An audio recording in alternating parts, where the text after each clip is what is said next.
A woman's death now igniting debate over both immigration and crime laws in Illinois. 37-year-old mother of two, Megan Bos, was missing for weeks when her body was finally found back in April, badly decomposed in a trash can with bleach. She was in Jose Mendoza-Gonzalez's backyard, a man who was in the U.S. illegally who has now been charged with hiding her corpse. And since then, the case has been a saga, with Mendoza-Gonzalez initially released from custody and just last week set to be deported before he could face justice for his alleged crimes here in the U.S. The back and forth even getting the attention of the president.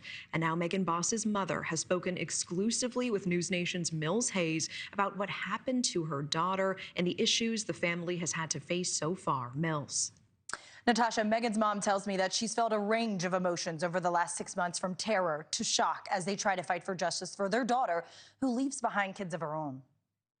Jennifer Bos spent nearly 2 months searching for her missing 37-year-old daughter, Megan, until police arrested Jose Mendoza-Gonzalez. We knocked on his door. We later found out during his interview when he was arrested, he was in the house hiding from us. And unfortunately, my daughter was just right down the driveway at the time. Megan's body was found badly decomposed in Mendoza-Gonzalez's backyard. He was charged with the concealment of a death, abuse of a corpse, and obstructing justice. But the charges weren't harsh enough to meet pretrial detainment conditions under Illinois' Safety Act. I couldn't believe that they could let somebody who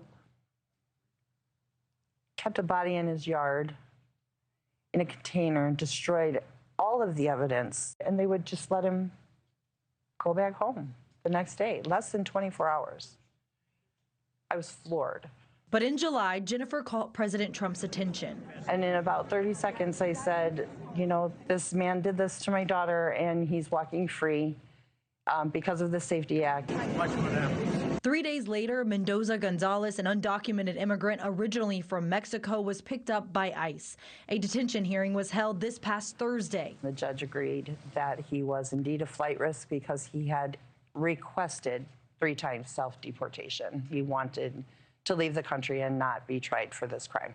Mendoza-Gonzalez will now face trial in January, but the case raises questions about the Illinois Safety Act, which eliminated the cash bail system in the state. Supporters say the law helps to reduce crime. It was misguided from the beginning to be premising people's pretrial freedom on how much money they happen to be able to come up with. It's a much better system to make those decisions based on the judge's determination of actual risk to public safety, or the actual risk that somebody will willfully fail to appear in court. The Brennan Center for Justice found no significant changes in crime trends during the 12 months after reform, indicating bail reform does not have a discernible impact on crime rates. Nobody's asking for the entire Safety Act to be repealed or taken away. There are good aspects of the Safety Act itself, and I don't think it's unreasonable to ask that, for it to be reviewed and pulled back and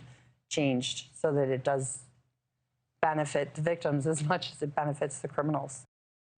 ICE transferred custody of Mendoza-Gonzalez to Lake County authorities, where he'll remain in jail until he faces trial on January 26. Meanwhile, Megan's cause of death is still under investigation. Natasha. All right, Mills Hayes, tracking that for us tonight. We appreciate you bringing this to light. Thank you.